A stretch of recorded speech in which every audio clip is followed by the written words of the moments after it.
people from four or five different districts agree to come down and take a look at Bush and Ring School, who were designated as Apple Distinguished Schools. That Apple recognizes schools every year. Those districts came down to tour the schools, go into the classrooms, and have access to administrators, had access to the head of our IS department, had access to the principals, and to Jeff and myself to see what goes on in those schools and why they were designated as Apple Distinguished Schools. Apple wants to emphasize districts that are using technology in a way that pushes the envelope for education. And I think Bush and Ring are perfect examples of that, in that they're taking that element of tech and they're incorporating it into what we already do, which is personalized learning here in Jamestown, and specifically at Ring for this ward and Bush,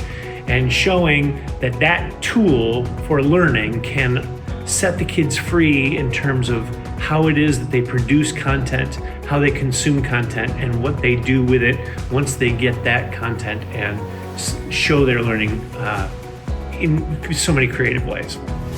We're ready for a world that's always new, with teachers who help us explore and do.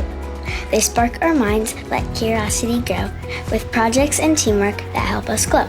Big Cat was strong because he helped the fishes, and So Little was strong because she helped the birds. We've also used it in science to do Minecraft activities where they did ecosystems, and they had a rubric and a checklist that they had to build a ecosystem that went along with the unit we were studying. They're so excited, and it's so cool to see how creative they get and how eager they are. My name is Amelia, and I'm going to teach you about something D-G-E. D-G-E makes the sound G. So the idea behind personalized learning is giving students ownership, some ownership over their own learning. And when we talk about devices, how it's a tool for learning, it's not the end-all be-all for learning, it is just one tool. And the neat thing about personalized learning is that it gives us this lens to look through when we're thinking about using tools for learning. So when we want to give student ownership of the learning, how can the iPad support that ownership? And so what one kid is going to do is going to be different, or can be different, than what another kid can do. And that's truly what personalized learning means.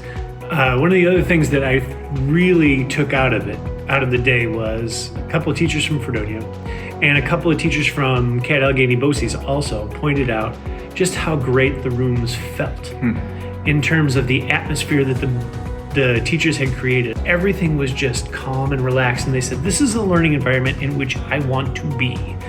And that really got to me, where we're creating an environment where the kids are comfortable, the kids are safe, the kids are happy, that they want to be there. And that's when we can really take the kids to the next level, because all of the things that they need to be successful are there for them. They're comfortable, they're happy, they're engaged, and they're ready to go. Not just a credit to the teachers for being on the forefront of trying to use the tools and for focusing on personalized learning, but the culture that the principals set at both of those schools around that, the freedom that it seems like those teachers have to try. Education is just one grand experiment. You just keep trying. It's the science of learning, and sometimes that experiment's going to work and sometimes it's not. And over time, we've seen that it works way more than when we fail. And when we do fail, it's just a learning experience, just like the kids have too. So we can build off of those failures each time and every time to where we are now seeing those rewards in Apple Distinguished Schools.